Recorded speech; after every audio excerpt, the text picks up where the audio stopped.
मह अमृत ज्ञान है, मानक भगत वैराग। गुरु ग्रंथ साहिब उदद, बंदों कर अनुराग। गुरु ग्रंथ साहिब उदद, बंदों कर अनुराग। सतनाम श्री वाहिगुरु साहिब जी। कुको सिख वधावण जोए, संग अनंता दूसर होए। परे शरण श्री हर गोविंद, बंदत दोनों पद अरबिंद। वाहिगुरु जी का खालसा, वाहिगुरु जी की फतेह। पतत पावन भगत वत्सल, कृपा निधान अनाथ नाथ जगत गुरु। बाणी गुरु गुरु है बाणी, विच बाणी अमृत सारे। गुरबाणी कहे सेवक जन मानै, प्रतख गुरु निस्तारे। श्री गुरु ग्रंथ साहिब जी महाराज जी की पाक पवित्र पावन हजूरी अंदर जुड़ बैठी गुरु की साजी और निवाजी हुई गुरु का खास रूप। गुरु खालसा साध संगत जीओ, वड्डियां भागां वाले हो कि निता प्रति गुरु चरनां च जुड़ के सतगुरां दा पावन इतिहास सरवण करके अपने जीवन का कुछ समा गुरु लेखे ला के सफला बनाउंदे। सोडी सुल्तान पातशाह जगत गुरु श्री गुरु रामदास साहिब जी महाराज गरीब नवाज। जिह सतगुरु सिमरंथ नयन के तिमर मिटा खेन, जिह सतगुरु सिमरंथ हृदय हर नाम दिनों दिन। जिह सतगुरु सिमरंथ जी की तपत मिटावै, जिह सतगुरु सिमरंथ रिद सिद नवनित पावै। सोई रामदास गुर वल भाणो, मिल संगत धन धन करो। जे सतगुर लग प्रभ पाईऐ, सो सतगुरु सिमरो नरो। सोडी सृष्ट सकल तारण को, अब गुरु रामदास को मिली बढ़ाई। सतगुरु श्री गुरु रामदास साहिब सच्चे पातशाह जी महाराज जी का अज गुरता गद्दी दिवस है। श्री गोविंदवाल साहब जी की पवित्र पावन धरती ते जगत गुरु तीसरे पातशाह धन श्री गुरु अमरदास साहब जी ने अज दे दिन श्री फल 5 पैसे भेंट करके 3 परिक्रमा करदियां अपनी जोत श्री गुरु रामदास साहब जी के अंदर विराजमान की। समुची संगत नूं हुक्म कीता, इन्हां विच और साडे च कोई भेद नहीं, असीं दोवें ही एक मिक हाँ। बाबे मोड़ नूं कहा नमस्कार करो, जो गुरु अमरदास साहब जी के वड्डे साहिबजादे सन। बाबा जी भी दे बाबा मोहन जी ने जवाब दे दिता, मैं वड्डा साहिबजादा हाँ, तुहाडा हक तां मेरा बनदा सी गुरता गद्दी दा, मैं इन्हां नूं किवें नमस्कार करां। बाबा मोरी जी नूं कहा जो छोटे साहिबजादे सन, मोरी जी तुहाडा नाम मोरी है, मोरी बनो संगत दे, तुसीं करो नमस्कार। तो बाबा मोरी जी ने उठ के गुरु पिता का हुक्म मंदिया गुरु रामदास साहब जी को नमस्कार की। पिछे सारी संगत ने नमस्कार की। सतगुरु श्री गुरु रामदास साहब सच्चे पातशाह जी ने 22 साल निरंतर एक रस गोविंदवाल साहब की धरती ते रह के गुरु अमरदास साहब जी की सेवा टहल कमाई। कदे दुनियावी रिश्ते का ख्याल अपने मन च नहीं फुरन दिता और गुरु साहब जी का रूप हो गए। श्री अमृतसर साहब नगर वसाया। 30 रागां विच सतगुरां ने बाणी उचारण की जो गुरु ग्रंथ साहब विच दर्ज है।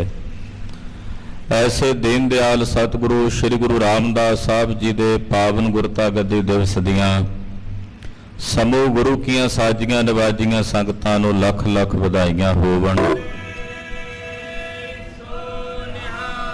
सत श्री अकाल। आओ लड़ीवार इतिहास की कथा सरवण करिए। 6वें पातशाह सिखां नूं उपदेश दे रहे ने। पुछया है भाई दरगाह भंडारीआ जी ने, महाराज कई बारी गुरसिख आपस च चर्चा करदे लड़ पैंदे आ, झगड़ पैंदे आ, इहदे बाबत आप जी उपदेश दो। तो गुरुदेव ने कहा चर्चा 4 प्रकार दी है ਵਾਦ ਔਰ ਹੇਤ ਇਹ ਦੋ ਪ੍ਰਕਾਰ ਦੀ ਚਰਚਾ ਗੁਰਸਿੱਖਾਂ ਨੇ ਕਰਨੀ ਹੈ। ਜਲਪ ਤੇ ਵਤੰਡਾ ਇਹ ਜਿਹੜੀ ਦੋ ਪ੍ਰਕਾਰ ਦੀ ਚਰਚਾ ਹੈ ਗੁਰਸਿੱਖਾਂ ਨੇ ਤਿਆਗਣੀ ਹੈ। ਇਹਦਾ ਵਿਸਥਾਰ ਵੀ ਸਤਿਗੁਰੂ ਜੀ ਨੇ ਕਰਕੇ ਦੱਸਿਆ। ਇਸੇ ਤਰ੍ਹਾਂ ਇੱਕ ਭਾਈ ਜਮਾਲ ਨਾਮ ਦਾ ਸਿੱਖ ਗੁਰੂ ਚਰਨਾਂ ਚ ਆਇਆ। ਮਹਾਰਾਜ ਜੀ ਨੇ ਉਹਨੂੰ ਸਿੱਖੀ ਦਾ ਦਾਨ ਬਖਸ਼ ਕੇ ਸਰਵ ਵਿੱਚ ਇੱਕੋ ਹੀ ਆਤਮਾ ਵਿਆਪਕ ਹੈ, ਜੋ ਸਜਾਤੀ ਵਿਜਾਤੀ ਸਭਗਤ ਤਿੰਨਾਂ ਭੇਦਾਂ ਤੋਂ ਰਹਿਤ ਹੈ, ਇਹ ਉਪਦੇਸ਼ ਦੇ ਕੇ ਭਾਈ ਜਮਾਲ ਜੀ ਨੂੰ ਕਿਰਤਾਰਥ ਕੀਤਾ ਹੈ। ਇਸੇ ਤਰ੍ਹਾਂ ਹੋਰ ਗੁਰਸਿੱਖ ਵੀ ਗੁਰੂ ਚਰਨਾਂ ਚ ਆ ਰਹੇ ਨੇ। ਆਓ ਮਨ ਬਿਰਤੀਆਂ ਇਕਾਗਰ ਕਰਕੇ ਗੁਰਦੇਵ ਦੇ ਪਵਿੱਤਰ ਇਤਿਹਾਸ ਦੀ ਕਥਾ ਸਰਵਣ ਕਰੀਏ। ਸਿੱਖਾਂ ਦੀ ਭਗਤਮਾਲਾ ਦੀ ਕਥਾ ਹੈ। ਸਾਡੇ ਸਾਰਿਆਂ ਦੇ ਭਲੇ ਵਾਸਤੇ ਸਤਿਗੁਰੂ ਜੀ ਬਚਨ ਉਚਾਰਨ ਕਰ ਰਹੇ ਨੇ। ਸਰਵਣ ਕਰਨ ਤੋਂ ਪਹਿਲਾਂ ਗੁਰੂ ਚਰਨਾਂ ਦਾ ਧਿਆਨ ਹਿਰਦੇ 'ਚ ਧਾਰਦਿਆਂ ਸਭੂ ਮਾਈ ਭਾਈ ਆਪਣੀ ਰਸਨਾ ਨੂੰ ਪਵਿੱਤਰ ਕਰੋ ਤੇ ਆਖੋ ਜੀ ਸਤਨਾਮ ਸ੍ਰੀ ਵਾਹਿਗੁਰੂ ਸਾਹਿਬ ਜੀ। ਸਤਨਾਮ ਸ੍ਰੀ ਵਾਹਿਗੁਰੂ ਸਾਹਿਬ। ਕੁੱਕੋ ਸਿੱਖ ਵਧਾਵਣ ਜੋਏ। ਇੱਕ ਭਾਈ ਕੁੱਕੋ ਨਾਮ ਦਾ ਸਿੱਖ ਹੈ ਜਿਹੜਾ ਵਧਾਵਣ ਗੋਤ ਦਾ ਧਾਰਨੀ ਹੈ। ਸੰਗ ਅਨੰਤਾ ਦੂਸਰ ਹੋਏ। ਦੂਸਰਾ ਸਿੱਖ ਇਹਨਾਂ ਦੇ ਨਾਲ ਹੈ ਭਾਈ ਅਨੰਤਾ।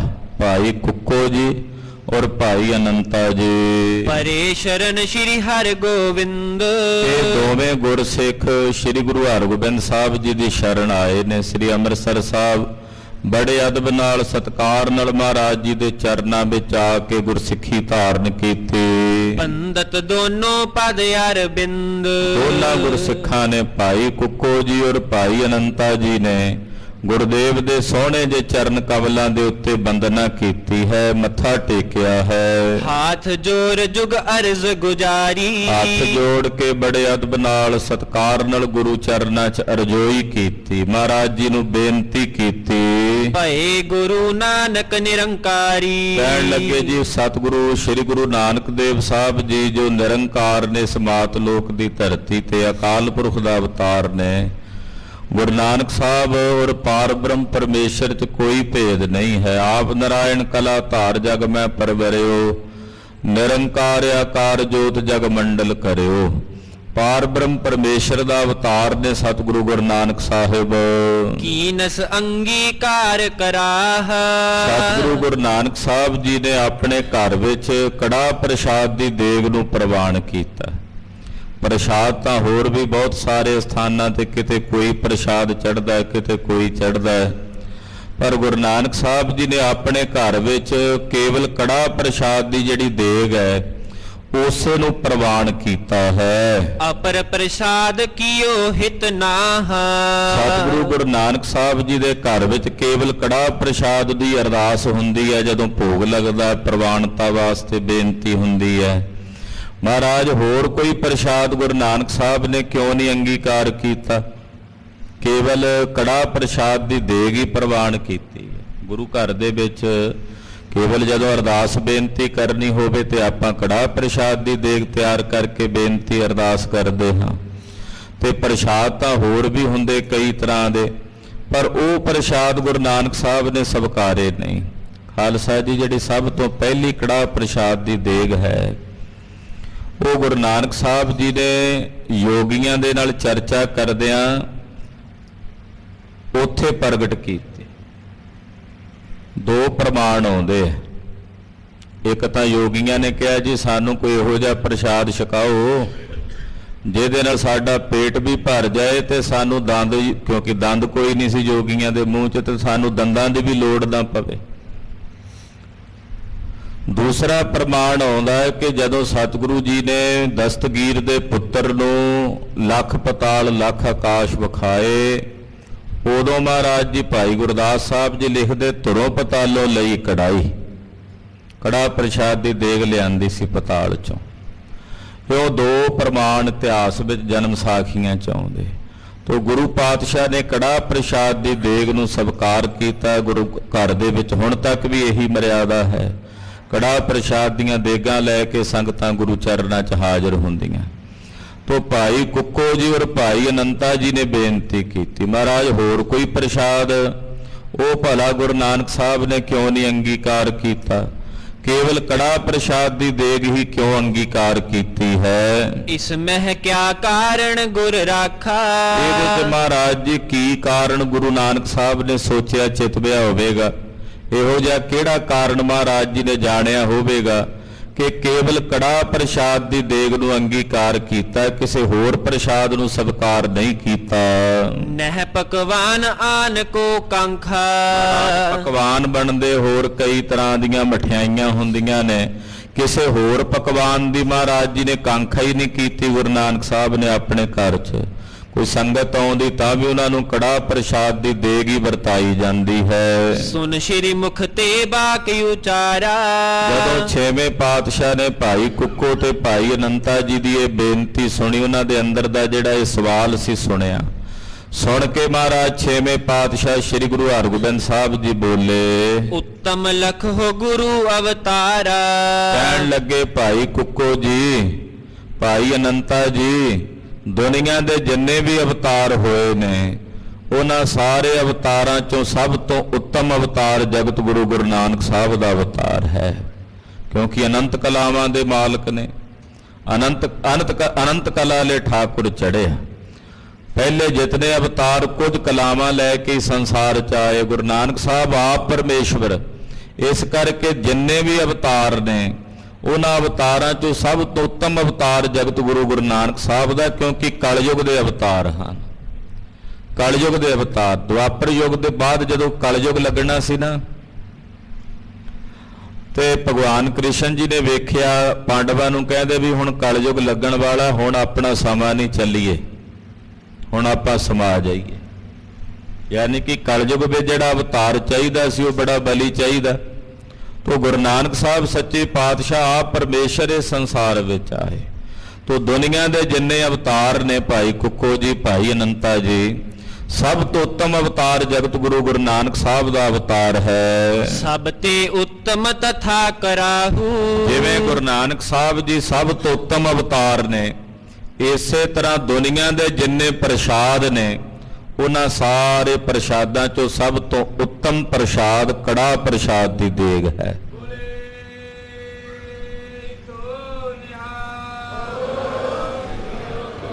ਹੁਣ ਤਾਂ ਅੱਜ ਕੱਲ ਸਾਇੰਟੀਫਿਕ ਤੌਰ ਦੇ ਉੱਤੇ ਵੀ ਜਦੋਂ ਕੜਾ ਪ੍ਰਸ਼ਾਦ ਦੇ ਜਿਹੜੇ ਤੱਤ ਵੇਖੇ ਜਾਂਦੇ ਆ ਬਹੁਤ ਜ਼ਿਆਦਾ ਹਨ, ਪੌਸ਼ਟਿਕ ਹੈ। ਤੋ ਕੜਾ ਪ੍ਰਸ਼ਾਦ ਦੀ ਦੇਗ ਛਕਣ ਤੋਂ ਬਾਅਦ ਖੁੱਲਾ ਗੱਫਾ ਕੋਈ ਛਕ ਲਵੇ, ਫਿਰ ਹੋਰ ਕੋਈ ਭੋਜਨ ਦੀ ਲੋੜ ਵੀ ਨਹੀਂ ਰਹਿ ਜਾਂਦੀ। ਇਹਦੇ ਨਾਲ ਸਾਰੀਆਂ ਘਾਟਾਂ ਜਿਹੜੀਆਂ ਨੇ ਸਰੀਰ ਦੀਆਂ, ਜੋ ਜੋ ਲੋੜਾਂ ਨੇ ਉਹ ਪੂਰੀਆਂ ਹੋ ਜਾਂਦੀਆਂ। ਤੋ ਉੱਦਾਂ ਵੀ ਅਧਿਆਤਮਿਕ ਤੌਰ ਤੇ ਵੀ ਕੜਾ ਪ੍ਰਸ਼ਾਦ ਦੀ ਦੇਗ ਬਹੁਤ ਉੱਤਮ ਹੈ।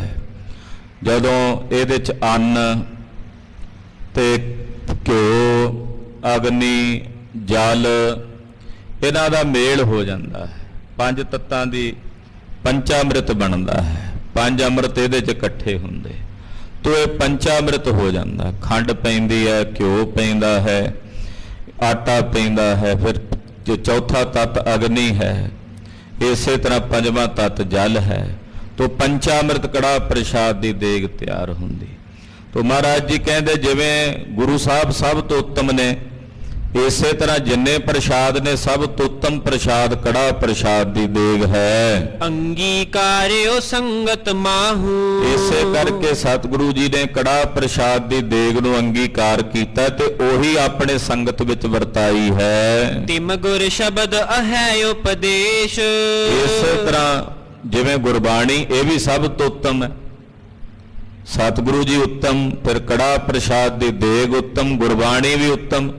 ਦੁਨੀਆ ਦੇ ਜਿੰਨੇ ਧਰਮ ਸ਼ਾਸਤਰ ਗ੍ਰੰਥ ਨੇ ਉਹਨਾਂ ਸਭ ਤੋਂ ਉੱਤਮ ਬਾਣੀ ਸਤਿਗੁਰੂ ਗੁਰੂ ਗ੍ਰੰਥ ਸਾਹਿਬ ਜੀ ਦੀ, ਗੁਰੂ ਨਾਨਕ ਸਾਹਿਬ ਦੀ ਬਾਣੀ ਹੈ। ਸ੍ਰੀ ਗੁਰੂ ਅਮਰਦਾਸ ਸਾਹਿਬ ਦੇ ਬਚਨ ਨੇ, ਆਵੋ ਸਿੱਖ ਸਤਿਗੁਰੂ ਕੇ ਪਿਆਰਿਓ, ਗਾਵੋ ਸੱਚੀ ਬਾਣੀ, ਬਾਣੀ ਤਾਂ ਗਾਵੋ ਗੁਰੂ ਕੇਰੀ ਬਾਣੀਆਂ ਸਰਬਾਣੀ। ਦੁਨੀਆ ਦੀਆਂ ਜਿੰਨੀਆਂ ਬਾਣੀਆਂ ਨੇ ਉਹਨਾਂ ਬਾਣੀਆਂ ਚੋਂ ਸਭ ਤੋਂ ਸ਼੍ਰੋਮਣੀ ਬਾਣੀ ਸ੍ਰੀ ਗੁਰੂ ਗ੍ਰੰਥ ਸਾਹਿਬ ਜੀ ਦੀ ਬਾਣੀ ਹੈ, ਕਿਉਂਕਿ ਇਹ ਤੁਰਕੀ ਬਾਣੀ ਨਿਰੰਕਾਰ ਦੇ ਘਰੋਂ ਉਤਰੀ ਬਾਣੀ ਹੈ। ਤੁਰਕੀ ਬਾਣੀ ਆਈ ਤਿਨ ਸਗਲੀ ਚਿੰਤ ਮਿਟਾਈ, ਦਿਆਲ ਪੁਰਖ ਮਿਹਰਬਾਨਾ, ਹਰ ਨਾਨਕ ਸਾਚ ਬਖਾਨਾ। ਇਹੋ ਬਾਣੀ ਹੈ ਪਰਮੇਸ਼ਰ ਦਿੱਤਾ ਬੰਨਾ, ਦੁੱਖ ਰੋਗ ਕਾ ਡੇਰਾ ਪੰਨਾ। ਇਹ ਸਤਿਗੁਰਾਂ ਨੇ ਸਾਨੂੰ ਆਸਰਾ ਦਿੱਤਾ ਗੁਰਬਾਣੀ ਦਾ। ਬੰਨਾ ਕਹਿੰਦੇ ਨੇ ਆਸਰੇ ਨੂੰ। ਇਹੋ ਜਿਹਾ ਆਸਰਾ ਜਿਹਦੇ ਨਾਲ ਸਾਡੇ ਦੁੱਖ ਤੇ ਰੋਗਾਂ ਦਾ ਡੇਰਾ ਪੰਨਿਆ ਜਾਂਦਾ ਹੈ। ਤੋ ਮਹਾਰਾਜ ਜੀ ਕਹਿੰਦੇ ਇਸੇ ਤਰ੍ਹਾਂ ਜਿਹੜੀ ਬਾਣੀ ਹੈ ਇਹ ਵੀ ਉੱਤਮ ਹੈ। ਸਭ ਤੇ ਸ਼੍ਰੀ ਸਤਨਾਮ ਵਿਸ਼ੇਸ਼। ਇਸੇ ਤਰ੍ਹਾਂ ਦੁਨੀਆ ਦੇ ਜਿੰਨੇ ਨਾਮ ਨੇ ਉਹਨਾਂ ਨਾਮਾਂ ਚੋਂ ਸਭ ਤੋਂ ਉੱਤਮ ਨਾਮ ਜਿਹੜਾ ਪਰਮੇਸ਼ਰ ਦਾ ਨਾਮ ਹੈ। ਤੋ ਸਤਿਗੁਰੂ ਜੀ ਨੇ ਆਪਣੇ ਸਿੱਖਾਂ ਨੂੰ ਪਰਮੇਸ਼ਰ ਦਾ ਨਾਮ ਜਪਣ ਦਾ ਹੁਕਮ ਕੀਤਾ। ਇਹ ਨਹੀਂ ਕਿਹਾ ਕਿ ਤੁਸੀਂ ਕਿਸੇ ਅਮਕੇ ਦੇਵ ਦਾ ਜਾਂ ਅਮਕੇ ਮੰਤਰ ਦਾ ਜਾਪ ਜਪੋ, ਆਖਿਆ ਪਰਮੇਸ਼ਰ ਦਾ ਨਾਮ ਜਪੋ। ਅਕਾਲ ਪੁਰਖ ਦਾ ਨਾਮ ਦੁਨੀਆ ਦੇ ਸਾਰੇ ਨਾਮਾਂ ਚ ਉੱਤਮ ਨਾਮ ਹੈ। ਗੁਰ ਗਾਦੀ ਇਸ ਥਿਰ ਹੈ ਜਬ ਲੋ। ਉਹ ਨਾਮ ਵੀ ਸਤਿਗੁਰਾਂ ਨੇ ਉੱਤਮ ਦਿੱਤਾ। ਸਤਿਗੁਰੂ ਉੱਤਮ ਸਾਰੇ ਅਵਤਾਰਾਂ ਚੋਂ। ਕੜਾ ਪ੍ਰਸ਼ਾਦ ਦੀ ਦੇਗ ਦੁਨੀਆ ਦੇ ਜਿੰਨੇ ਪ੍ਰਸ਼ਾਦ ਉਹਨਾਂ ਚ ਉੱਤਮ। ਸ੍ਰੀ ਗੁਰੂ ਗ੍ਰੰਥ ਸਾਹਿਬ ਜੀ ਦੀ ਬਾਣੀ ਉੱਤਮ ਦੁਨੀਆ ਦੀਆਂ ਸਾਰੀਆਂ ਬਾਣੀਆਂ ਚੋਂ। ਫਿਰ ਜਿਹੜਾ ਪਰਮੇਸ਼ਰ ਦਾ ਨਾਮ ਸਤਿਗੁਰਾਂ ਨੇ ਸਾਨੂੰ ਦਿੱਤਾ ਉਹ ਉੱਤਮ। ਜਿੰਨੇ ਨਾਮ ਨੇ ਸਭ ਨਾਮਾਂ ਤੋਂ ਉੱਤਮ ਨਾਮ ਪਰਮੇਸ਼ਰ ਦਾ ਨਾਮ।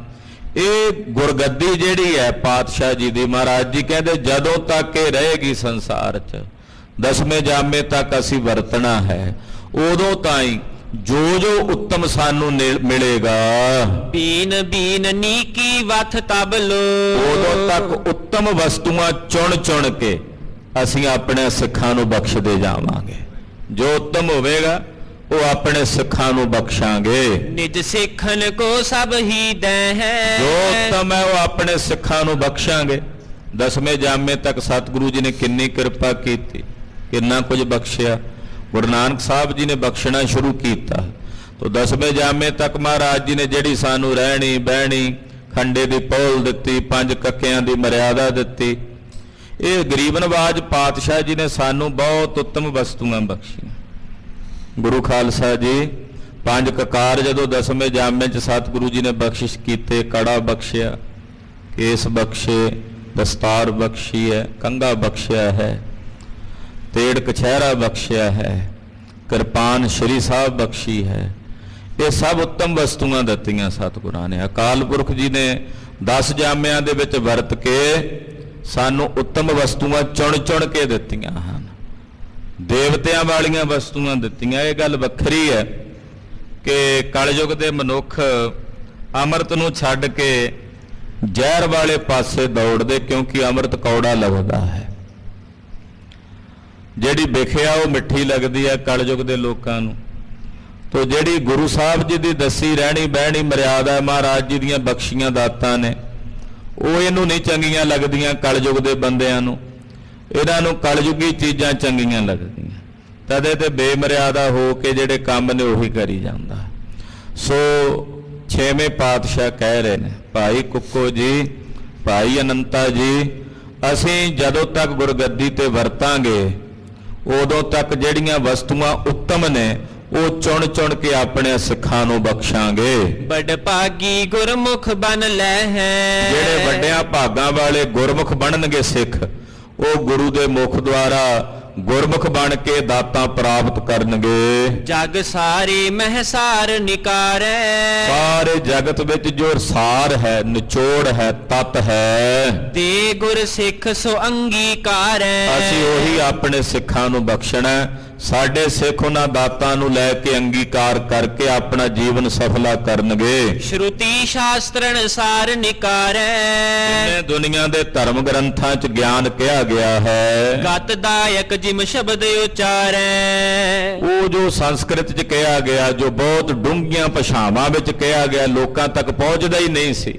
ਮਹਾਰਾਜ ਜੀ ਕਹਿੰਦੇ ਅਸੀਂ ਸਤਿਗੁਰੂ ਜੀ ਦੀ ਬਾਣੀ ਵਿੱਚ ਸ਼ਬਦਾਂ ਵਿੱਚ ਬਹੁਤ ਸਰਲ ਰੂਪ ਦੇ ਵਿੱਚ ਸਿੱਖਾਂ ਤੱਕ ਪਹੁੰਚਦਾ ਕਰ ਦਿੱਤਾ। ਸਮੁੰਦਰ ਦਾ ਪਾਣੀ ਭਰਿਆ ਪਿਆ, ਪਰ ਉਹ ਖਾਰਾ ਹੋਣ ਕਰਕੇ ਕਿਸੇ ਦੇ ਪੀਣ ਦੇ ਕੰਮ ਨਹੀਂ ਆਉਂਦਾ, ਵਰਤਣ ਦੇ ਕੰਮ ਨਹੀਂ ਆਉਂਦਾ।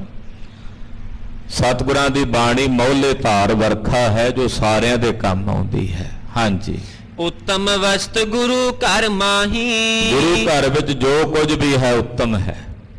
ਜੇ ਗੁਰੂ ਘਰ ਦੇ ਵਿੱਚ ਜਦੋਂ ਗੁਰੂ ਕੀ ਹਦੂਦ ਵਿੱਚ ਆਪ ਜੀ ਪ੍ਰਵੇਸ਼ ਕਰਦੇ ਹੋ, ਜੋ ਜੋ ਵੀ ਗੁਰੂ ਕਾ ਹੈ ਉੱਤਮ ਹੈ।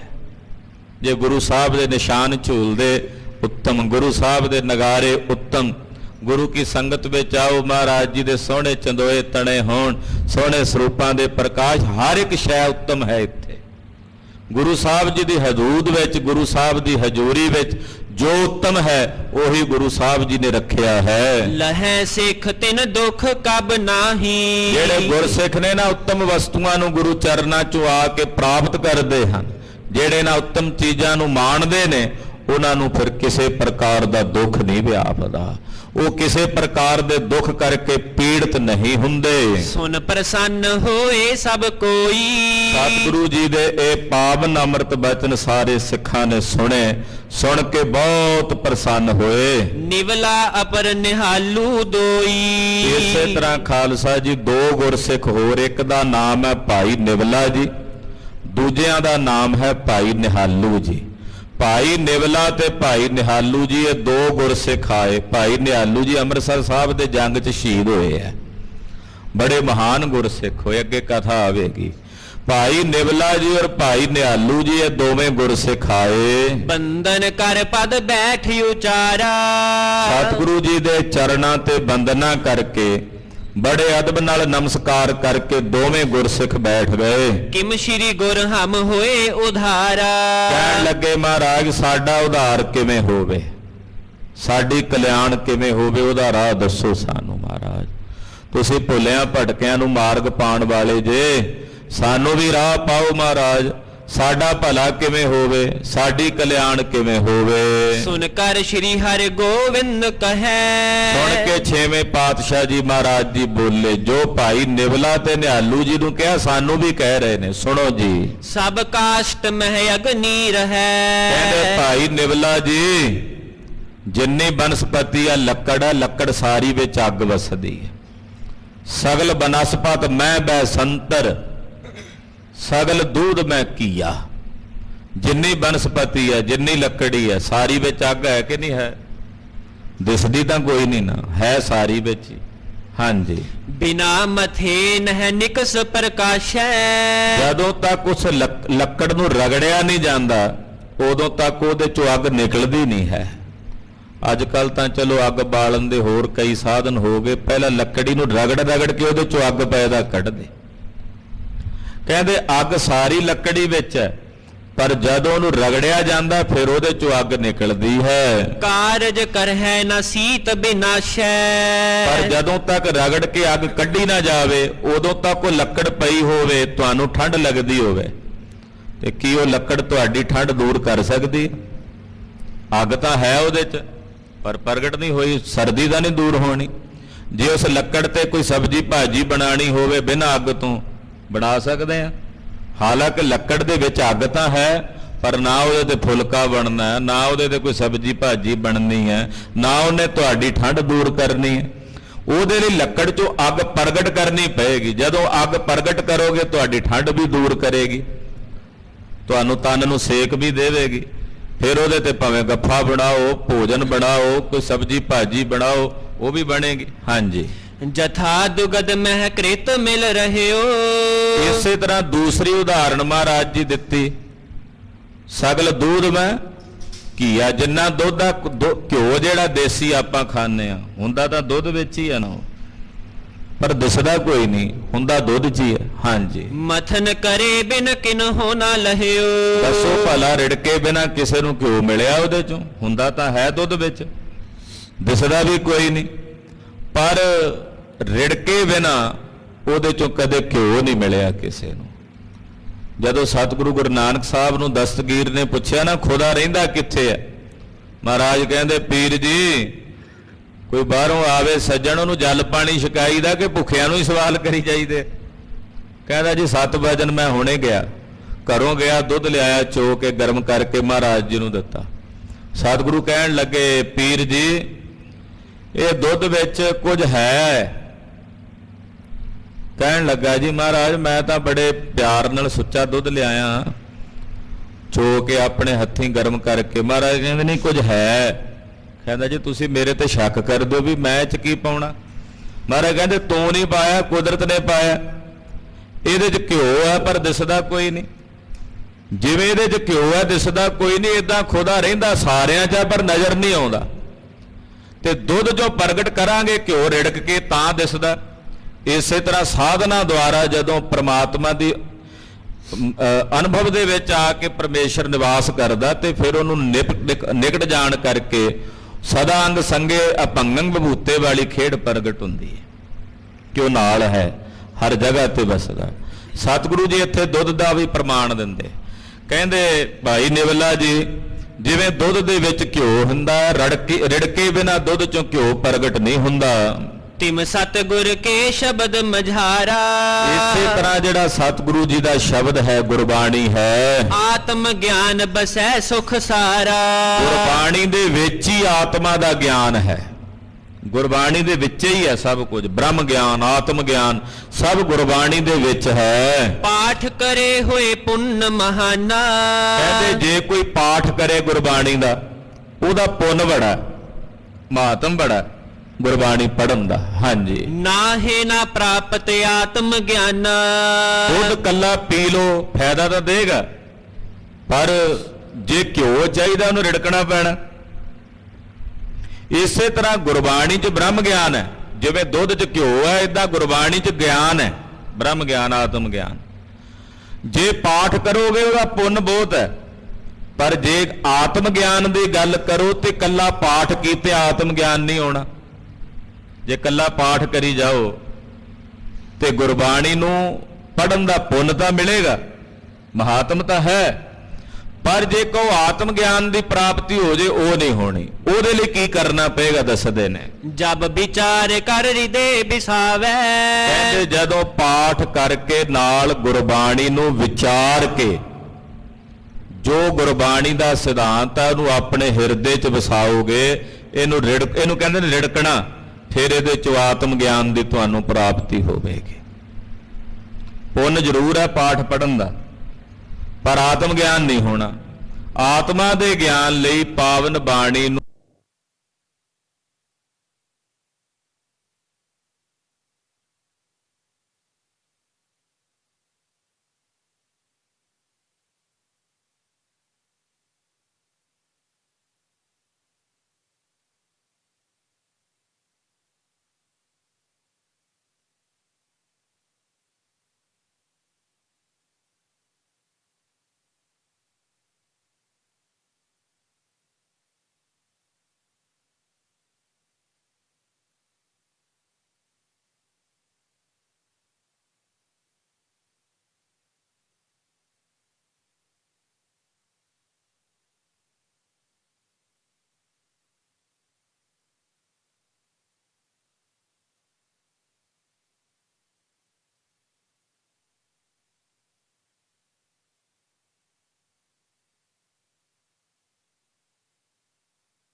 ਖੇਡ ਸਮਝ ਆਉਣੀ ਹੈ। ਗੁਰਬਾਣੀ ਬਣਿਆ ਕਿਵੇਂ ਜਾਂਦਾ, ਆਪ ਵੀ ਗੁਰਬਾਣੀ ਰੂਪ ਹੋ ਜਾਈਏ। ਉਹਦਾ ਮਤਲਬ ਹੈ ਜਿਵੇਂ ਗੁਰਬਾਣੀ ਕਹਿੰਦੀ ਉਹਦੇ ਮੁਤਾਬਕ ਚੱਲਣਾ ਸ਼ੁਰੂ ਕਰ ਦੇਣਾ। ਗੁਰਬਾਣੀ ਨੇ ਜੋ ਜੋ ਕਿਹਾ, ਝੂਠ ਨਹੀਂ ਬੋਲਣਾ, ਨਿੰਦਾ ਨਹੀਂ ਕਰਨੀ, ਚੁਗਲੀ ਨਹੀਂ ਕਰਨੀ, ਵਿਕਾਰ ਨਹੀਂ ਭੋਗਣੇ, ਉਦਾਂ ਚੱਲਣ ਲੱਗ ਪੈਣਾ। ਧਰਮ ਦੀ ਕਿਰਤ ਕਰਨੀ, ਠੱਗੀਆਂ ਨਹੀਂ ਕਰਨੀਆਂ, ਚੋਰੀਆਂ ਨਹੀਂ ਕਰਨੀਆਂ, ਮਾੜੇ ਭੈੜੇ ਫੁਰਨੇ ਨਹੀਂ ਕਰਨੇ। ਜਦੋਂ ਗੁਰਬਾਣੀ ਅਨੁਸਾਰ ਚੱਲਣ ਲੱਗ ਪਏ ਤਾਂ ਪਾਤਸ਼ਾਹ ਕਹਿੰਦੇ ਫਿਰ ਹਿਰਦੇ 'ਚ ਗਿਆਨ ਉਪਜਾਏਗਾ। ਜਦੋਂ ਗਿਆਨ ਉਪਜੇਗਾ ਫਿਰ ਹਿਰਦਾ ਆਨੰਦ ਨਾਲ ਭਰ ਜਾਏਗਾ। ਜਨਮ ਮਰਨ ਕੋ ਕਸ਼ਟ ਮਿਟਾਵੇ। ਫਿਰ ਇਹ ਗਿਆਨ ਜਦੋਂ ਹੋ ਗਿਆ ਤੇ ਤੁਹਾਡਾ ਜਨਮ ਤੇ ਮਰਨ ਦਾ ਕਸ਼ਟ ਦੂਰ ਹੋ ਜਾਏਗਾ। ਤੁਸੀਂ ਜਨਮ ਤੇ ਮਰਨ ਦੇ ਕਸ਼ਟ ਤੋਂ ਰਹਿਤ ਹੋ ਜਾਓਗੇ। ਦੋਨੋਂ ਸੁਨ ਗੁਰ ਕੋ ਉਪਦੇਸ਼। ਭਾਈ ਨਿਵਲਾ ਤੇ ਭਾਈ ਨਿਹਾਲੂ ਜੀ ਨੇ ਦੋਨਾਂ ਨੇ ਸਤਿਗੁਰੂ ਜੀ ਦਾ ਇਹ ਪਵਿੱਤਰ ਪਾਵਨ ਉਪਦੇਸ਼ ਸੁਣਿਆ।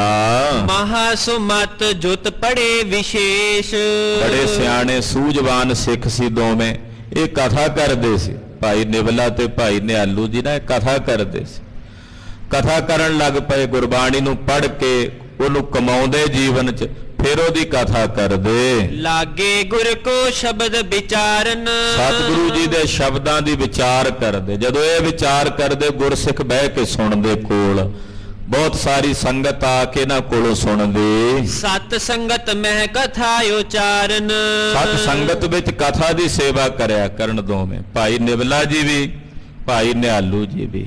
ਜਿਹੋ ਜਿਹਾ ਕਥਾਕਾਰਾਂ ਦਾ ਜੀਵਨ ਚਾਹੀਦਾ ਉਦਾਂ ਦਾ ਜੀਵਨ ਬਣ ਗਿਆ ਦੋਨਾਂ ਗੁਰਸਿੱਖਾਂ ਦਾ। ਗੁਰਬਾਣੀ ਨੂੰ ਪੜ੍ਹ ਕੇ ਉਹਦੇ ਮੁਤਾਬਕ ਆਪਣੇ ਜੀਵਨ ਵਿੱਚ ਗੁਰਬਾਣੀ ਨੂੰ ਢਾਲਣਾ ਵੀ ਸ਼ੁਰੂ ਕੀਤਾ। ਫਿਰ ਗੁਰਬਾਣੀ ਦੇ ਅਰਥ ਕਰਨ, ਸੰਗਤ ਨੂੰ ਸੁਣਾਉਣ ਲਈ ਨਹੀਂ, ਆਪਣੇ ਆਨੰਦ ਵਾਸਤੇ, ਆਪਣੇ ਗਿਆਨ ਲਈ ਗੁਰਬਾਣੀ ਦੀ ਕਥਾ ਕਰਿਆ ਕਰਨ।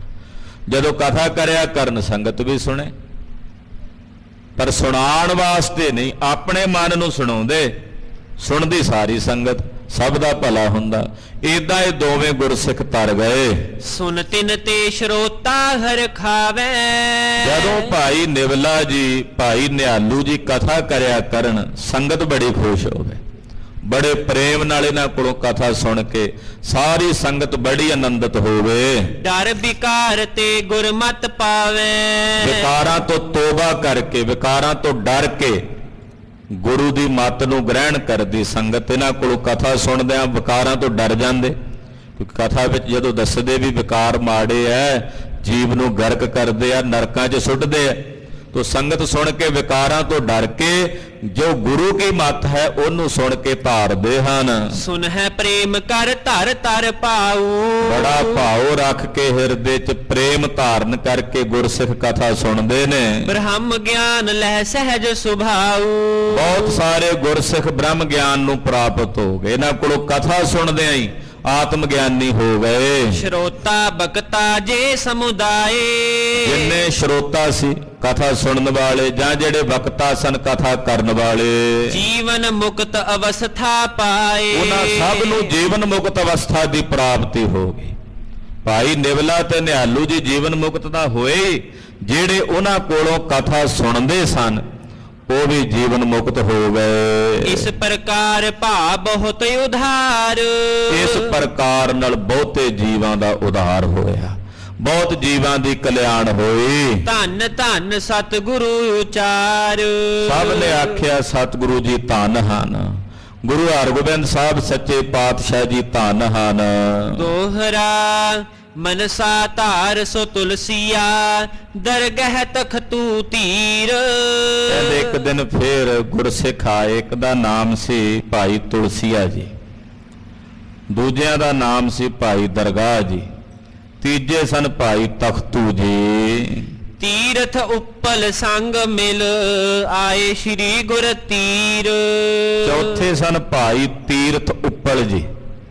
ਇਹ ਬੜੇ ਪਿਆਰ ਨਾਲ ਭਾਵਨਾ ਨਾਲ ਚੱਲ ਕੇ ਗੁਰਸਿੱਖ ਛੇਵੇਂ ਪਾਤਸ਼ਾਹ ਦੇ ਚਰਨਾਂ 'ਚ ਆਏ। ਚੌਪਈ ਬੰਦਨ ਕਰ ਸਭ ਬੈਠੇ ਪਾਸ। ਚਾਰਾਂ ਗੁਰਸਿੱਖਾਂ ਨੇ ਗੁਰਦੇਵ ਨੂੰ ਮੱਥਾ ਟੇਕਿਆ, ਬੰਦਨਾ ਕਰਕੇ ਗੁਰਦੇਵ ਦੇ ਕੋਲ ਬੈਠ ਗਏ। ਹੱਥ ਜੋੜ ਉਚਰੀ ਅਰਦਾਸ। ਹੱਥ ਜੋੜ ਕੇ ਬੜੇ ਪ੍ਰੇਮ ਨਾਲ ਇਹਨਾਂ ਨੇ ਅਰਦਾਸ ਕੀਤੀ, ਬੇਨਤੀ ਕੀਤੀ। ਸੱਚੇ ਪਾਤਸ਼ਾਹ ਹਮ ਸੁਨੈ। ਕਹਿਣ ਲੱਗੇ ਮਹਾਰਾਜ ਸੱਚੇ ਪਾਤਸ਼ਾਹ ਜੀ ਅਸੀਂ ਕਥਾ ਸੁਣਦੇ ਹਾਂ। ਸਿੱਖ ਅਨੇਕ ਅਰਥ ਜੇ ਭਨੈ। ਬੜੇ ਸਿੱਖ ਨੇ ਜਿਹੜੇ ਕਥਾ ਕਰਦੇ ਨੇ, ਗੁਰਬਾਣੀ ਦੇ ਅਰਥ ਕਰਦੇ ਨੇ, ਅਸੀਂ ਸੁਣਦੇ ਹਾਂ। ਮਨ ਕੋ ਸ਼ਾਂਤ ਨਾ ਕਿਸ ਕੋ ਆਵੇ। ਪਰ ਕਈ ਸਿੱਖਾਂ ਦੀ ਕਈ ਕਥਾ ਦੇ ਨਾਲ ਸਾਡੇ ਮਨ ਨੂੰ ਸ਼ਾਂਤੀ ਨਹੀਂ ਆਉਂਦੀ। ਅਰਥ ਤਾਂ ਅਸੀਂ ਸੁਣਦੇ ਹਾਂ, ਬਹੁਤ ਸਾਰੇ ਸਿੱਖ ਕਥਾ ਕਰਦੇ ਨੇ, ਗੁਰਬਾਣੀ ਦੇ ਅਰਥ ਕਰਦੇ ਨੇ, ਪਰ ਉਹਨਾਂ ਕੋਲੋਂ ਸੁਣ ਕੇ ਸਾਡਾ ਮਨ ਸ਼ਾਂਤ ਨਹੀਂ ਹੁੰਦਾ। ਇਤ ਉਤ ਤੇ ਹਟ ਥਿਰ ਨਾ ਰਹਾਵੇ। ਮਨ ਟਿਕਦਾ ਨਹੀਂ ਹੈ। ਜਦੋਂ ਕਥਾ 'ਚ ਅਸੀਂ ਚਲੇ ਵੀ ਜਾਈਏ ਉਹ ਕਰਨ, ਅਸੀਂ ਸੁਣੀਏ, ਪਰ ਮਨ ਇੱਧਰ ਉੱਧਰ ਭੱਜਦਾ ਰਹਿੰਦਾ, ਉਹਨਾਂ ਵੱਲ ਲੱਗਦਾ ਨਹੀਂ ਹੈ। ਨਿਵਲਾ ਅਪਰ ਨਿਹਾਲੂ ਦੋਏ। ਪਰ ਜਦੋਂ ਭਾਈ ਨਿਵਲਾ ਜੀ ਔਰ ਭਾਈ ਨਿਹਾਲੂ ਜੀ ਕਥਾ ਕਰਦੇ ਨੇ, ਹਾਂਜੀ, ਕਥਾ ਉਚਾਰ ਕਰਤ ਹੈ ਸੋਏ। ਉਹ ਜਦੋਂ ਕਥਾ ਉਚਾਰਦੇ ਨੇ, ਕਥਾ ਕਰਦੇ ਹਨ, ਤਰਾਸ ਵਿਕਾਰਨ ਤੇ ਹੋਏ ਤਵੈ। ਮਹਾਰਾਜ ਸਾਡਾ ਮਨ ਟਿਕ ਜਾਂਦਾ ਹੈ, ਭੱਜਦਾ ਨਹੀਂ ਇੱਧਰ ਉੱਧਰ। ਸਾਨੂੰ ਡਰ ਪੈਦਾ ਹੋ ਜਾਂਦਾ ਵਿਕਾਰਾਂ ਤੋਂ। ਜਦੋਂ ਭਾਈ ਨਿਵਲਾ ਜੀ ਭਾਈ ਨਿਹਾਲੂ ਜੀ ਕਥਾ ਕਰਦੇ ਨੇ, ਸੁਣ ਕੇ ਸਾਡੇ ਮਨ 'ਚ ਵਿਕਾਰਾਂ ਪ੍ਰਤੀ ਭੈ ਪੈਦਾ ਹੋ ਜਾਂਦਾ, ਡਰ ਪੈਦਾ ਹੋ ਜਾਂਦਾ ਹੈ। ਦੁਰਮਤ ਉਰਤੇ ਪਰ ਹਰ ਸਬੈ, ਸਾਡੀ ਜਿਹੜੀ ਭੈੜੀ ਤੇ ਖੋਟੀ ਮੱਤ ਹੈ ਉਹ ਸਾਡੇ ਅੰਦਰੋਂ ਚਲੀ ਜਾਂਦੀ ਹੈ, ਦੂਰ ਹੋ ਜਾਂਦੀ ਹੈ। ਗੁਰਮਤ ਕੋ ਪ੍ਰਾਪਤ ਚਿਤ ਹੋਤ, ਔਰ ਸਾਡੇ ਚਿੱਤ ਨੂੰ ਗੁਰੂ ਕੀ ਮੱਤ ਪ੍ਰਾਪਤ ਹੁੰਦੀ ਹੈ। ਗੁਣ ਗਨ ਹਿਰਦੇ ਜੋਤ ਉਦੋਤ, ਔਰ ਸਾਡੇ ਹਿਰਦੇ ਵਿੱਚ ਸ਼ੁਭ ਗੁਣਾਂ ਦਾ ਨਿਵਾਸ ਹੁੰਦਾ, ਸ਼ੁਭ ਗੁਣ ਸਾਡੇ ਅੰਦਰ ਪ੍ਰਗਟ ਹੁੰਦੇ ਹਨ। ਸੁਨ ਸ਼੍ਰੀ ਹਰਿ ਗੋਬਿੰਦ ਬਖਾਨਾ।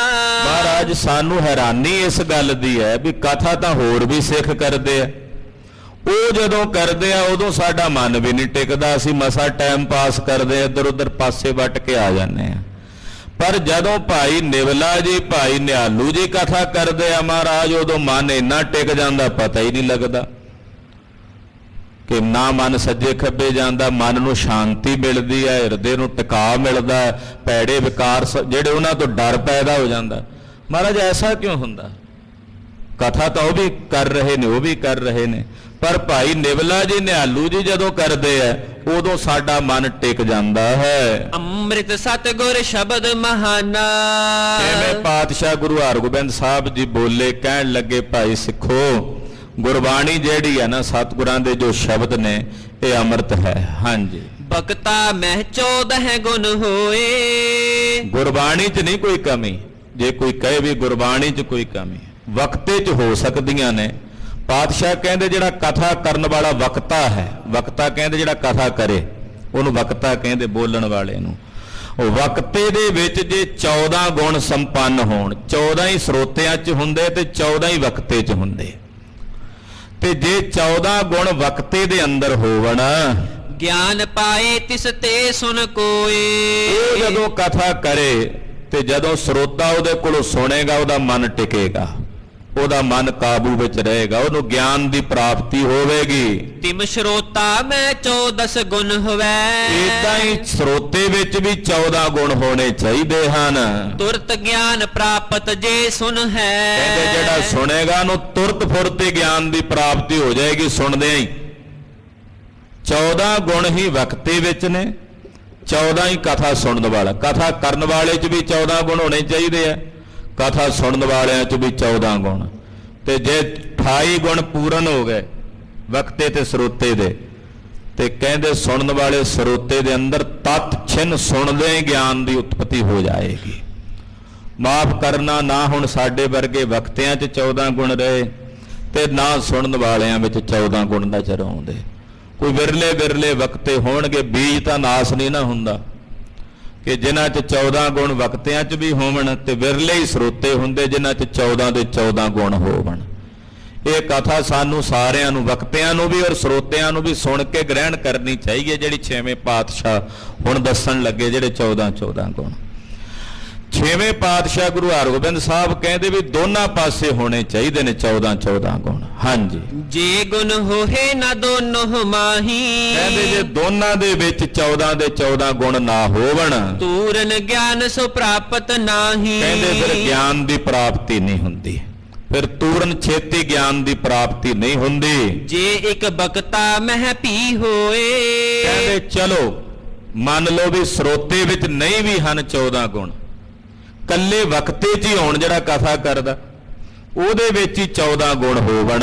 ਸਰੋਤਾ ਕੋ ਪ੍ਰਾਪਤ ਸੁਨ ਸੋਏ। ਤੇ ਉਹਨਾਂ ਕੋਲੋਂ, ਉਹਨਾਂ ਵਕਤਿਆਂ ਕੋਲੋਂ ਜੇ ਕੋਈ ਕਥਾ ਸੁਣਨ ਲੱਗ ਪਏ, ਕਹਿੰਦੇ ਸੁਣਨ ਵਾਲਿਆਂ ਨੂੰ ਫਿਰ ਆਪਣੇ ਆਪ ਹੀ 14 ਗੁਣ ਮਿਲ ਜਾਂਦੇ ਆ।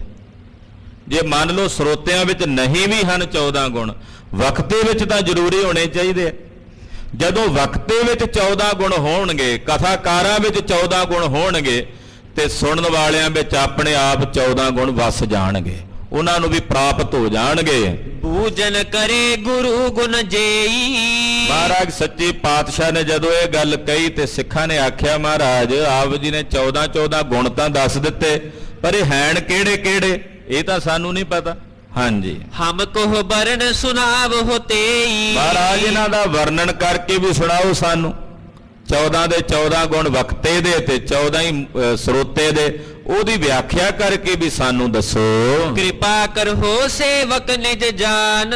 ਮਹਾਰਾਜ ਕਿਰਪਾ ਕਰੋ, ਅਸੀਂ ਤੁਹਾਡੇ ਸੇਵਕ ਹਾਂ, ਤੁਹਾਡੇ ਦਾਸ ਹਾਂ। ਭਿੰਨ ਭਿੰਨ ਅਬ ਕਰਹੁ ਬਖਾਨ। ਸਾਨੂੰ ਕੱਲਾ ਕੱਲਾ ਗੁਣ ਦੱਸੋ ਵਰਣਨ ਕਰਕੇ ਕਿ ਵਕਤੇ ਦੇ 14 ਗੁਣ ਕਿਹੜੇ ਨੇ ਤੇ ਸਰੋਤੇ ਦੇ ਕਿਹੜੇ ਹਨ। ਤਬ ਸ਼੍ਰੀ ਹਰਿ ਗੋਬਿੰਦ ਸੁਨਾਏ। ਫਿਰ 6ਵੇਂ ਪਾਤਸ਼ਾਹ ਕਿਰਪਾ ਦੇ ਘਰ ਵਿੱਚ ਆਏ। ਮਹਾਰਾਜ ਜੀ ਫਿਰ ਸੁਣਾਉਣ ਲੱਗੇ। ਸੁਨਹੁ ਸਿੱਖ ਧਾਰਹੁ ਸਮੁਦਾਏ। ਕਹਿੰਦੇ ਸੁਣੋ ਭਾਈ ਸਿੱਖੋ, ਤੁਹਾਨੂੰ ਪਹਿਲਾਂ ਵਕਤੇ ਦੇ 14 ਗੁਣ ਦੱਸਦੇ ਆ, ਉਹ ਗ੍ਰਹਿਣ ਕਰੋ ਸੁਣ ਕੇ। ਪ੍ਰਥਮ ਵਾਗਮੀ ਸੁੰਦਰ ਬਾਨੀ। ਕਹਿੰਦੇ ਵਕਤੇ ਦਾ ਸਭ ਤੋਂ ਪਹਿਲਾ ਗੁਣ ਹੋਣਾ ਚਾਹੀਦਾ, 14 ਗੁਣਾਂ ਵਿੱਚੋਂ ਪਹਿਲਾ ਗੁਣ ਉਹ ਹੈ ਵਾਗਮੀ। ਵਾਗਮੀ ਕੀ ਹੁੰਦਾ? ਵੀ ਸੁੰਦਰ ਬਾਣੀ ਬੋਲਣ ਵਾਲਾ, ਜਿਹਦੀ ਬੋਲੀ ਦੀ ਸਮਝ ਪਵੇ ਸਾਰਿਆਂ ਨੂੰ, ਜਿਹਦੇ ਬੋਲੇ ਹੋਏ ਅਲਫਾਜ਼ ਸਾਰਿਆਂ ਦੇ ਸਮਝ ਆਉਂਦੇ ਹੋਣ। ਇਹ ਨਹੀਂ ਕਿ ਉਹ ਜੋ ਬੋਲ ਰਿਹਾ ਕਿਸੇ ਨੂੰ ਸਮਝ ਹੀ ਨਾ ਆਵੇ ਤਾਂ ਵੀ ਗੱਲ, ਭਾਵੇਂ ਬਹੁਤ ਡੂੰਘੀ ਗੱਲ ਵੀ ਕਹਿ ਜਾਏ, ਪਰ ਜੇ ਉਹਦੀ ਬੋਲੀ, ਉਹਦੀ ਸ਼ਬਦਾਵਲੀ ਕਿਸੇ ਦੇ ਸੁਣਨ ਵਿੱਚ ਨਹੀਂ ਆ ਰਹੀ ਤੇ ਫਿਰ ਕੀ ਫਾਇਦਾ ਹੋਇਆ। ਸਭ ਤੋਂ ਪ੍ਰਥਮ ਗੁਣ ਵਕਤੇ ਵਿੱਚ ਜਿਹੜਾ ਹੋਵੇ ਉਹ ਹੈ ਵਾਗ। ਵੈਸੇ ਸਾਰੇ ਗੁਣ ਨਾ, ਜੇ ਕਥਾਕਾਰ ਕਹਿਣ ਵੀ ਅਸੀਂ ਆਪਣੇ ਅੰਦਰੋਂ ਆਪ ਪੈਦਾ ਕਰ ਲਈਏ, ਨਹੀਂ ਹੁੰਦੇ। ਤੇ ਜੇ ਸਰੋਤਾ ਕਹੇ ਸਾਡੇ ਮੇਰੇ 'ਚ ਆਪਣੇ ਆਪ ਮੈਂ ਪੈਦਾ ਕਰ ਲਾਂ, ਨਹੀਂ ਹੁੰਦੇ।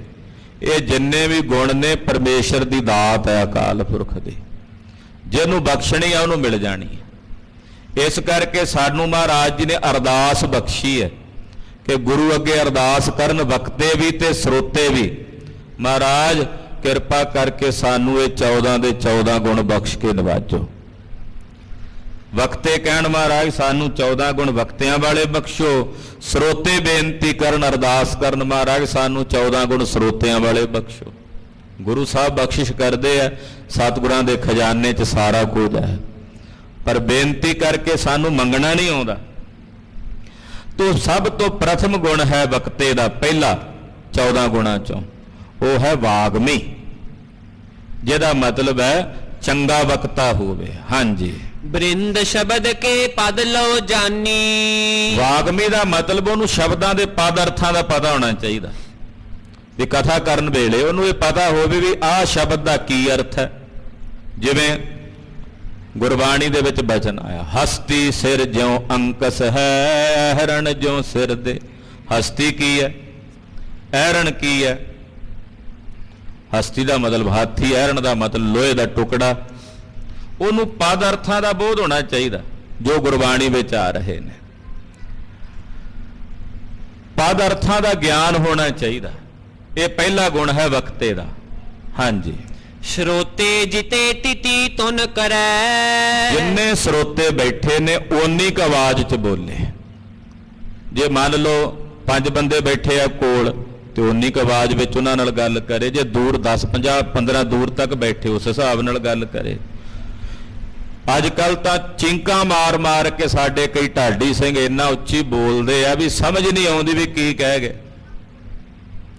ਕਈ ਵਾਰੀ ਸਟੇਜ ਦੇ ਉੱਤੇ ਉਹ ਆਲੇ ਦੁਆਲੇ ਸਪੀਕਰ ਰੱਖੇ ਹੁੰਦੇ, ਕੰਨਾਂ ਦੇ ਪਰਦੇ ਪਾੜਨ ਵਾਲੇ ਹੋ ਜਾਂਦੇ। ਉਹ ਸਮਝ, ਬੋਲੋ ਉਨੀ ਕੁ ਉੱਚੀ ਆਵਾਜ਼ ਵਿੱਚ ਜਿਹੜਾ ਅੱਗੇ ਸਮਝ ਵੀ ਆਵੇ ਵੀ ਕੀ ਕਿਹਾ ਜਾ ਰਿਹਾ। ਇਹ ਵਕਤੇ ਦਾ ਪਹਿਲਾ ਗੁਣ ਦੱਸਿਆ ਜਾ ਰਿਹਾ, ਪ੍ਰਥਮ ਗੁਣ, ਕਿ ਓਨੇ ਕੁ ਜਿੰਨੇ ਕੁ ਸਰੋਤੇ ਨੇ ਉਹਦੇ ਮੁਤਾਬਕ ਓਨੀ ਕੁ ਧੁਨ ਵਿੱਚ, ਓਨੀ ਕੁ ਆਵਾਜ਼ ਵਿੱਚ ਬੋਲੇ। ਛੰਦ ਧਾਰਨਾ ਜਿਮ ਤਿਮ ਪਰੈ। ਛੰਦਾਂ ਦੀ ਜਿਹੜੀ ਚਾਲ ਹੈ ਉਦਾਂ ਹੀ ਪੜ੍ਹੇ।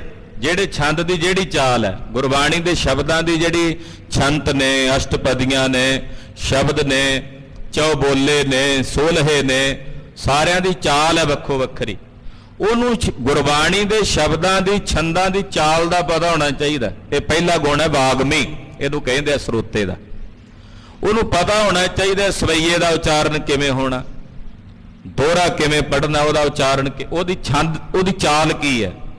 ਛੰਦਾਂ ਦੀ ਚਾਲ ਵੀ ਹੈ ਨਾ, ਜਿੰਨੇ ਵੀ ਛੰਦ, ਜਾਪ ਸਾਹਿਬ 'ਚ ਤੁਸੀਂ ਛੰਦ ਪੜ੍ਹਦੇ ਹੋ, ਸਾਰੇ ਛੰਦਾਂ ਦੀ ਚਾਲ ਹੈ। ਤੋਟਕ ਛੰਦ ਕਿਵੇਂ ਪੜ੍ਹਨਾ, ਚਰਪੜ ਛੰਦ ਕਿਵੇਂ ਪੜ੍ਹਨਾ, ਤੇਰਾ ਜੋੜ ਚਾਚਰੀ ਛੰਦ ਦੀ ਚਾਲ ਕੀ ਹੈ, ਏਕ ਅਛਰੀ ਛੰਦ ਕਿਵੇਂ ਪੜ੍ਹਨਾ, ਭੁਜੰਗ ਪ੍ਰਿਆਤ ਛੰਦ ਦੀ ਚਾਲ ਕੀ ਹੋਣੀ ਚਾਹੀਏ। ਇਹ ਚਾਲ ਦਾ ਵੀ ਉਹਨੂੰ ਬੋਧ ਹੋਣਾ। ਛੰਦ ਧਾਰਨਾ ਜਿਮ ਤਿਮ ਪਰੈ। ਜਿਹੜੇ ਜਿਹੜੇ ਛੰਦ ਦੀ ਜਿਹੜੀ ਧਾਰਨਾ ਹੈ, ਜਿਵੇਂ ਉਹਦੀ ਚਾਲ ਹੈ, ਉਹਦੇ ਮੁਤਾਬਕ ਉਹਨੂੰ ਪੜ੍ਹੇ। ਇਹ ਹੈ ਪ੍ਰਥਮ ਗੁਣ, ਪਹਿਲਾ ਗੁਣ ਜੋ ਵਕਤੇ 'ਚ ਹੋਣਾ ਜ਼ਰੂਰੀ ਹੈ। ਕਿਹੜਾ? ਦੁਬਾਰਾ ਦੁਹਰਾ ਦਿਆਂ। ਇੱਕ ਤਾਂ ਉਹਨੂੰ ਪਦ ਅਰਥਾਂ ਦਾ ਪਤਾ ਹੋਣਾ ਚਾਹੀਦਾ। ਜਿਹੜੇ ਸ਼ਬਦ ਦੀ ਕਥਾ ਕਰਨੀ, ਉਹਦੇ ਵਿੱਚ ਜਿਹੜੇ ਪਦ ਆਏ ਆ ਵੱਖੋ ਵੱਖਰੇ, ਉਹਦੇ ਅਰਥਾਂ ਦਾ ਉਹਨੂੰ ਪਤਾ ਹੋਵੇ। ਫਿਰ ਉਹਨੂੰ ਉਹਦੀ ਚਾਲ ਦਾ ਪਤਾ ਹੋਵੇ। ਫਿਰ ਉਨੀ ਕੁ ਆਵਾਜ਼ ਦੇ ਵਿੱਚ ਬੋਲੇ ਜਿੰਨੀ ਕੁ ਅੱਗੇ ਸੰਗਤ ਬੈਠੀ ਹੈ, ਸਰੋਤੇ ਬੈਠੇ ਨੇ, ਓਨੀ ਕੁ ਧੁਨ 'ਚ ਬੋਲੇ। ਕਈ ਵਾਰੀ ਸੰਗਤ ਵੱਧ ਹੁੰਦੀ ਹੈ ਤੇ ਵੱਧ ਸੰਗਤ ਵਿੱਚ ਥੋੜੀ ਜਿਹੀ ਸੁਰ ਉੱਚੀ ਰੱਖ ਕੇ ਬੋਲਣਾ ਪੈਂਦਾ, ਤਾਂ ਜੋ ਦੂਰ ਤੱਕ ਸਾਰਿਆਂ ਤੱਕ ਉਹਦਾ ਧਿਆਨ ਸਾਰੀ ਸੰਗਤ ਦਾ ਆਪਣੇ ਵੱਲ ਖਿੱਚ ਸਕੇ। ਜੇ ਸੰਗਤ ਥੋੜੀ ਬੈਠੀ ਹੋਵੇ ਤੇ ਓਨੀ ਕੁ ਧੁਨ 'ਚ ਬੋਲਣਾ। ਇਹ ਵਕਤੇ ਦਾ ਪ੍ਰਥਮ ਗੁਣ ਹੈ, ਪਹਿਲਾ ਗੁਣ ਹੈ। ਦੂਜੇ ਹੋਏ ਵਿਤ ਬਿਆਸ ਸਮਾਸੇ। ਦੂਜਾ ਗੁਣ ਹੈ ਵਿਆਸ ਤੇ ਤੀਜਾ ਹੈ ਸਮਾਸ। ਹਾਂਜੀ, ਲਖ ਹੈ ਕਿ ਜਿਸ ਥਲ ਸੁਰਸ ਪ੍ਰਕਾਸ਼ੇ। ਹੁਣ ਵਿਆਸ ਕੀ ਹੈ? ਇਹ ਦੂਜਾ ਗੁਣ ਹੈ ਵਕਤੇ ਦਾ। ਵਿਆਸ ਇਹ ਹੈ ਕਿ ਜਿੱਥੇ ਵੇਖ ਲਵੇ ਸੰਗਤ ਨੂੰ ਕਥਾ ਕਰਦਿਆਂ ਕਿ ਜਿਹੜੇ ਪ੍ਰਸੰਗ ਵਿੱਚੋਂ ਸੰਗਤ ਨੂੰ ਰਸ ਆ ਰਿਹਾ, ਜਿਹੜੀ ਕਥਾ ਵਿੱਚ, ਜਿਹੜੇ ਸ਼ਬਦ ਵਿੱਚ, ਜਾਂ ਜਿਹੜੀ ਗੱਲਬਾਤ, ਜਿਹੜਾ ਟੋਪਿਕ ਚੱਲ ਰਿਹਾ, ਜਿਹੜਾ ਵਿਸ਼ਾ ਚੱਲ ਰਿਹਾ, ਉਹਦੇ ਤੇ ਸੰਗਤ ਨੂੰ ਮਜ਼ਾ ਆ ਰਿਹਾ, ਵੀ ਉਹ ਪਿਆਰ ਨਾਲ, ਰਸ ਨਾਲ ਸੁਣ ਰਹੇ ਹੈ, ਫਿਰ ਉਹਦਾ ਵਿਸਥਾਰ ਕਰ ਰਹੇ, ਉਹਨੂੰ ਹੋਰ ਵਧਾਵੇ। ਵੀ ਸੰਗਤ ਰੁਚੀ ਨਾਲ ਸੁਣ ਰਹੀ ਹੈ, ਇਹਨੂੰ ਹੁਣ ਇਸ ਵਿਸ਼ੇ ਦੇ ਉੱਤੇ ਖੁੱਲ ਕੇ ਗੱਲ ਕੀਤੀ ਜਾਵੇ। ਹਾਂਜੀ, ਠਹਿਰੈ ਬ੍ਰਿਤ ਸਰੋਤਾ ਨੇ ਉਦਾਰ। ਵੇਖੇ ਵੀ ਸਰੋਤਿਆਂ ਦੀ ਬਿਰਤੀ ਠਹਿਰ ਰਹੀ ਹੈ, ਵੀ ਸਰੋਤੇ ਜਿਹੜੇ ਨੇ ਇਸ ਵੇਲੇ ਪੂਰੇ ਆਨੰਦ ਨਾਲ ਇਸ ਵਿਸ਼ੇ ਨੂੰ ਸੁਣ ਰਹੇ ਹੈ। ਫਿਰ ਉਹਨੂੰ ਵਿਸਥਾਰ ਕਰੇ, ਉਹਦੇ ਉਦਾਹਰਣਾਂ ਦੇ ਕੇ, ਪ੍ਰਮਾਣ ਦੇ ਕੇ, ਗੁਰਬਾਣੀ ਦੇ ਹੋਰ ਗ੍ਰੰਥਾਂ ਦੇ ਸਾਖੀਆਂ ਉਹ ਸੁਣਾ ਕੇ ਉਸ ਵਿਸ਼ੇ ਨੂੰ ਖੋਲੇ ਜਿੰਨਾ ਖੋਲ ਸਕਦਾ। ਹਾਂਜੀ, ਤਾਹਾਂ ਸੋ ਕਰ ਹੈ ਅਰਥ ਵਿਸਥਾਰ। ਉਹ ਅਰਥ ਦਾ ਹੋਰ ਵਿਸਥਾਰ ਕਰੇ, ਇਹਨੂੰ ਕਹਿੰਦੇ ਨੇ ਵਿਆਸ, ਉਹਦਾ ਵਿਸਥਾਰ ਕਰੀ ਜਾਵੇ। ਹਾਂਜੀ, ਜਿਸ ਥਲ ਹੋਵੈ ਬ੍ਰਿਤੀ ਉਦਾਸ। ਪਰ ਵਕਤੇ ਨੂੰ ਇਹ ਵੀ ਪਤਾ ਹੋਣਾ ਚਾਹੀਦਾ ਵੀ ਜਿਹੜਾ ਵਿਸ਼ਾ ਮੈਂ ਛੂ ਲਿਆ, ਜਿਹੜਾ ਸਬਜੈਕਟ ਮੈਂ ਛੂ ਲਿਆ, ਹੁਣ ਉਹਦੇ ਵਿੱਚ ਹੋ ਸਕਦਾ ਕਈ ਸੰਗਤ ਵਿੱਚ ਇਹੋ ਜਿਹੀ ਸੰਗਤ ਵਿੱਚ ਬੈਠੇ ਜਿਨ੍ਹਾਂ ਨੂੰ ਉਹਦਾ ਰਸ ਨਹੀਂ ਬਣ ਰਿਹਾ। ਕਈ ਵਿਸ਼ੇ ਇਹੋ ਜਿਹੇ ਹੁੰਦੇ, ਉਹ ਸੰਗਤ ਦਾ ਉੱਥੇ ਰਸ ਨਹੀਂ ਬਣ ਰਿਹਾ। ਉੱਥੇ ਫਿਰ ਕੀ ਕਰੇ? ਉਹਨੂੰ ਸੰਖੇਪ ਕਰ ਦੇਵੇ। ਇਹ ਨਹੀਂ ਫਿਰ ਉਹਨੂੰ ਹੋਰ ਲਮਕਾਈ ਜਾਵੇ, ਅੱਗੇ ਤੇ ਪਹਿਲਾਂ ਹੀ ਬੇਰਸੀ ਬਣੀ ਹੋਵੇ ਤੇ ਹੋਰ ਉਹਨੂੰ ਵਧਾਈ ਜਾਵੇ, ਹੋਰ ਵਧਾਈ ਜਾਵੇ, ਜਿਵੇਂ ਵੀ ਉਹਦਾ ਰਸ ਨਾ ਬਣੇ। ਉਹਨੂੰ ਕਹਿੰਦੇ ਆ ਸਮਾਸ। ਇਹ ਤੀਜਾ ਗੁਣ ਹੁੰਦਾ ਵਕਤੇ ਦਾ। ਜਿੱਥੇ ਦਾ ਰਸ ਬਣ ਗਿਆ ਸੰਗਤ ਨੂੰ ਵਿਸ਼ੇ ਤੇ, ਉਹਦਾ ਕਰੇ ਵਿਸਥਾਰ। ਜੇ ਨਹੀਂ ਬਣਿਆ ਰਸ, ਵੇਖੇ ਵੀ ਇਹ ਵਿਸ਼ੇ ਦੇ ਉੱਤੋਂ ਨਾ ਸੰਗਤ ਕੋਈ ਵਾਸੀਆਂ ਪਿਆ ਮਾਰਦਾ, ਹੁਣ ਕੋਈ ਪਾਸੇ ਜੇ ਵੀ ਨਹੀਂ ਪਿਆ ਉਹਨਾਂ ਦਾ ਧਿਆਨ ਜੁੜਦਾ, ਉਹਨੂੰ ਫਿਰ ਉਸ ਵਿਸ਼ੇ ਨੂੰ ਛੱਡ ਕੇ ਉਹਨੂੰ ਸੰਖੇਪ ਕਰਕੇ ਅੱਗੇ ਹੋਰ ਵਿਸ਼ੇ ਤੇ ਚੱਲ ਪਵੇ। ਇਹ ਵਕਤੇ ਦਾ ਤੀਸਰਾ ਗੁਣ ਹੈ। ਹਾਂਜੀ, ਤਹਿ ਸੰਖੇਪ ਹੀ ਕਰ ਹੈ ਪ੍ਰਕਾਸ਼। ਕਹਿੰਦੇ ਫਿਰ ਉੱਥੇ ਸੰਖੇਪ ਹੀ ਕਹਾਣੀ ਪਾਵੇ, ਫਿਰ ਉਹਨੂੰ ਲਮਕਾਵੇ ਨਾ, ਵੀ ਉਹਨੂੰ ਲਮਕਾ ਕੇ ਨਾ ਵੇਖੇ ਵੀ ਟਾਈਮ ਪਾਸ ਕਰਨਾ। ਕਿਉਂਕਿ ਜਿਹਦੇ ਕੋਲ ਕਈ ਵਾਰੀ ਹੁੰਦਾ ਐਸਾ, ਉਹ ਕਹਿੰਦੇ ਕਿ ਸਾਡੇ ਕੋਲ ਮਸਾਲਾ ਹੀ ਇੰਨਾ ਸੀ ਬੋਲਣ ਦਾ, ਇਹੀ ਸੀ, ਹੁਣ ਸਾਡੇ ਕੋਲ ਹੋਰ ਹੈ ਹੀ ਨਹੀਂ ਕੁਝ ਬੋਲਣ ਨੂੰ, ਕਰੀਏ ਕੀ? ਉੱਥੇ ਫਿਰ ਇਹ ਸਮੱਸਿਆ ਉਹਨਾਂ ਵਕਤਿਆਂ ਨੂੰ ਆਉਂਦੀ ਹੈ। ਪਰ ਜਿਨ੍ਹਾਂ ਨੇ ਗੁਰੂ ਸਾਹਿਬ ਜੀ ਦੀ ਦਇਆ ਮਾਇਆ ਨਾਲ ਗ੍ਰੰਥ ਪੜ੍ਹੇ ਨੇ, ਗੁਰਬਾਣੀ ਪੜ੍ਹੀ ਹੈ, ਉਹਨਾਂ ਦੇ ਅੰਦਰ ਇੱਕ ਤੋਂ ਬਾਅਦ ਦੂਜਾ, ਦੂਜੇ ਤੋਂ ਤੀਜਾ ਵਿਚਾਰਾਂ ਫੁਰਦੀਆਂ ਚਲੀਆਂ ਜਾਂਦੀਆਂ। ਗੁਰੂ ਸਾਹਿਬ ਦੀ ਦਇਆ ਮਾਇਆ ਦੇ ਨਾਲ ਇਹ ਸਭ ਕੁਝ ਸੰਭਵ ਹੈ, ਆਪਣੇ ਆਪ ਕੁਝ ਨਹੀਂ। तो पढ़ना तो चाहिए ना विद्वानों को, कथाकारां नूं पढ़ना भी चाहिए, धर्म ग्रंथ भी पढ़ने चाहिए, वध तो वध होर सारे शास्त्र, ये भी गुण अगे आएगी कथा। कहते तीसरा गुण जिहड़ा है वो है समास दा, कि फिर उहदा विस्तार ना करे, उहनूं रोक लवे। हाँ जी, प्रीत प्रिय कथा केर प्रस्ताव, कहते जेड़े कथा दे प्रस्ताव ने, कथा दे प्रसंग प्यारे करके कहना जानदा होवे, एहो चतुरथ गुण लखो सुभाव। यह है चौथा गुण। चौथा गुण है वृत्त प्रिय। पहला है वाग्मी, दूसरा है व्यास, तीसरा है समास, ते चौथा है वृत्त प्रिय। वृत्त प्रिय कथा प्रसंग, ਇਹਦਾ ਕੀ मतलब है? ਇਹਦਾ मतलब है कि जेड़ा प्रसंग कहना है